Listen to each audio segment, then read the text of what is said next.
आज का हमारा पहला टॉपिक है पाइथागोरस प्रमेय।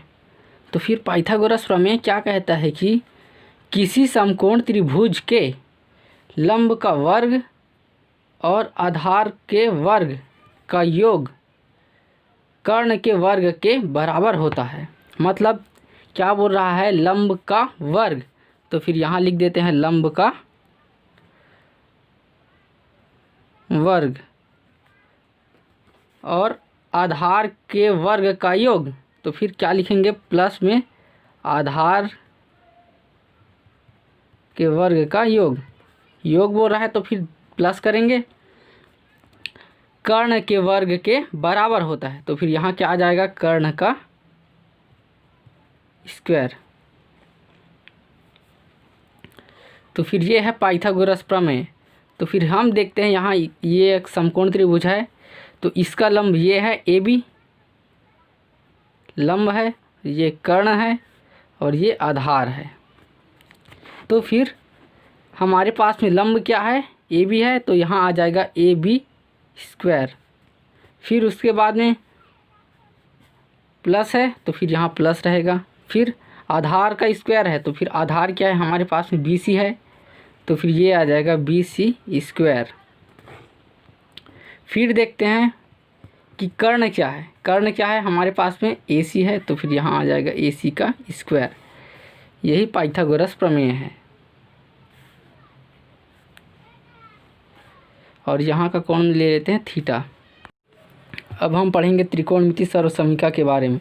त्रिकोणमिति अनुपातों का किसी कोण के लिए दिया गया वह संबंध या समीकरण जो कोण के प्रत्येक मान के लिए सत्य हो, त्रिकोणमिति सर्वसमीका कहलाती है। तो फिर इसके बारे में हम आगे अच्छे से डिस्कस करेंगे। पहले हम सर्वसमीका निकाल लेते हैं, कैसे निकलता है उसको देखेंगे। तो त्रिकोणमिति सर्वसमीका निकालने के लिए हम सबसे पहले समकोण त्रिभुज बनाएंगे। यहाँ का कोण मान लेते हैं थीटा, ये कर्ण है, ये लंब और ये आधार। तो फिर आप लोग पाइथागोरस प्रमेय से क्या जानते हो कि लंब का वर्ग प्लस आधार का वर्ग ये बराबर होता है कर्ण के वर्ग के। तो फिर ये क्या है, लंब है, तो फिर यहाँ क्या आ जाएगा ए बी स्क्वायर प्लस आधार क्या है बी सी, तो फिर यहाँ पास में आ जाएगा बी सी स्क्वायर बराबर कर्ण क्या है ए सी स्क्वायर है, तो यहाँ आ जाएगा ए सी स्क्वायर। अब हम इसको समीकरण नंबर 1 दे देते हैं। समीकरण 1 को ए सी स्क्वायर से भाग देने पर ए सी स्क्वायर मतलब कर्ण के वर्ग से, ए सी स्क्वायर मतलब कर्ण के वर्ग से भाग देते हैं इसको। तो फिर समीकरण 1 को देते हैं भाग, तो क्या हो जाएगा ए बी स्क्वायर हो गया, इसके बाटे में आ जाएगा ए सी स्क्वायर, फिर प्लस है तो फिर प्लस बी सी स्क्वायर है, तो फिर यहाँ लिखते हैं बी सी स्क्वायर बटे में क्या रहेगा ए सी स्क्वायर से भाग दे रहे हैं तो ए सी स्क्वायर बराबर ए सी स्क्वायर बटे क्या रहेगा ए सी स्क्वायर। तो अब हम इसको कैसे लिख सकते हैं, ए बी अपॉन ए सी पूरे का वर्ग। ये कैसे आया, आप जानते हैं कि x अपॉन वाई, इसके घात में n है, इसके घात में n है, इसको लिख सकते हैं हम x अपॉन वाई के घात में n, ऐसे लिख सकते हैं। तो इसी रूप में इसको लिखा हूँ। तो फिर प्लस बी सी अपॉन ए सी पूरे का वर्ग बराबर ए सी बटे ए सी, मतलब ये तो टोटल 1 का स्क्वायर आ जाता है या फिर 1 ही आ जाता है ये। अब देखते हैं कि ए बी अपॉन ए सी क्या है। तो ए बी अपॉन ए सी जो है लंब बटे कर्ण है।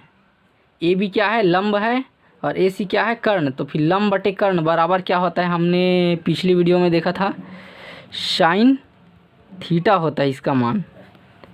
ए बी अपॉन ए सी मतलब लंब बटे कर्ण का मान क्या होता है, साइन थीटा होता है।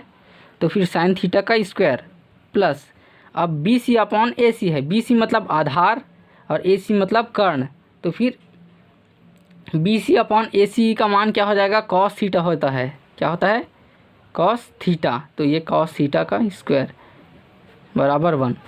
तो फिर अब ये वाला स्क्वायर जो है यहाँ लग जाता है, तो फिर sine square theta plus cos square theta बराबर 1 मिल जाएगा हमको। ये है सर्व समीका 1। ये कोण थीटा के प्रत्येक मान के लिए सत्य है।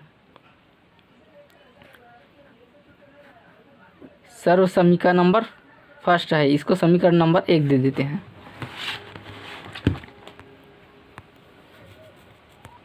अब हम यहाँ से दो सूत्र और प्राप्त कर सकते हैं। एक बार कॉस स्क्वायर थीटा को इधर ट्रांसफ़र करेंगे तो हमको मिलेगा साइन स्क्वायर थीटा बराबर 1 माइनस कॉस स्क्वायर थीटा मिलेगा। ऐसे जैसे कि हमारे पास में क्या आया था, sine square theta plus cos square theta बराबर 1 था। इधर कॉस को इधर लाएंगे तो फिर क्या हो जाएगा, साइन स्क्वायर थीटा बराबर, ये धनात्मक है इधर तो इधर जाएगा तो ऋणात्मक हो जाएगा, तो फिर 1 माइनस कॉस स्क्वायर थीटा हो जाएगा।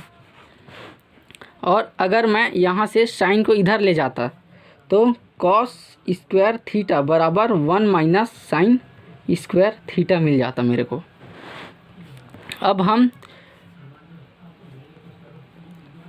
आगे का भी ऐसे बना सकते हैं। अभी हमने यहाँ पर कर्ण के वर्ग से भाग दिया इसको, है ना। अब हम एक बार लंब के वर्ग से भाग देंगे और एक बार आधार के वर्ग से भाग देंगे, तो फिर अलग अलग प्रकार के सूत्र निकलेंगे। तो फिर अब देखते हैं क्या है हमारे पास में पाइथागोरस प्रमेय का फॉर्मूला कि लंब का वर्ग प्लस आधार का वर्ग बराबर कर्ण का वर्ग था, है ना। तो फिर ये था A B plus A B का स्क्वायर प्लस बी सी का स्क्वायर बराबर ए सी का स्क्वायर, ऐसा था।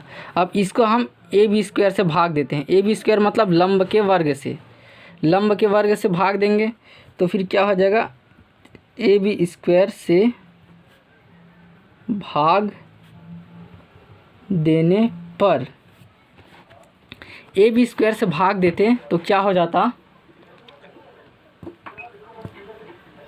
ए बी स्क्वायर से भाग देते तो फिर A B square upon A B square हो जाता, प्लस यहाँ क्या हो जाता, बी सी स्क्वायर है तो फिर यहाँ आ जाएगा बी सी स्क्वायर बटे ए बी स्क्वायर से दे रहे हैं तो फिर ए बी स्क्वायर रहेगा इसके बटे में भी, फिर ए सी स्क्वायर बटे ए बी स्क्वायर हो जाता। तो फिर अब हम इसको कैसे लिख सकते हैं, ए बी बटे ए बी पूरे का वर्ग प्लस बी सी बटे ए बी पूरे का वर्ग बराबर ए सी अपॉन ए बी पूरे का वर्ग। तो फिर अब हम जानते हैं कि A B upon A B, ये तो फिलहाल कट जाएगा तो फिर इसका 1 आ जाएगा, और प्लस हम देखते हैं यहाँ B C upon A B है, तो फिर बी सी क्या है हमारे पास में, आधार है, और ए बी क्या है, लंब है। तो फिर B C upon A B मतलब आधार बटे लंब, और आधार बटे लंब किसका मान होता है, आधार बटे लंब किसका मान होता है, कॉट थीटा का। किसका होता है, कॉट थीटा का। तो फिर कॉट थीटा पूरे का वर्ग बराबर, अब ए सी अपॉन ए बी है मतलब कर्ण बटे लंब, तो फिर कर्ण बटे लंब किसका मान होता है, हमने पिछली वीडियो में देखा था कॉसेक थीटा का, तो फिर कॉसेक थीटा का स्क्वायर। तो फिर क्या आ जाएगा फॉर्मूला, 1 प्लस ये स्क्वायर यहाँ लग जाता है तो फिर कॉट स्क्वायर थीटा बराबर कॉसेक स्क्वायर थीटा, ये आ जाएगा। अब हम यहाँ से भी दो सूत्र और प्राप्त कर सकते हैं। कैसे?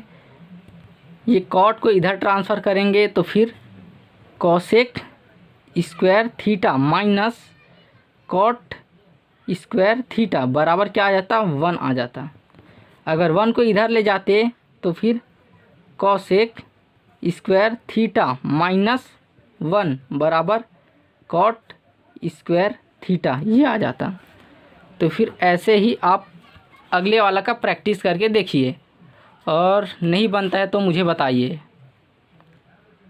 तो फिर आज का टॉपिक यहीं समाप्त होता है। कुछ समझ में नहीं आएगा तो फिर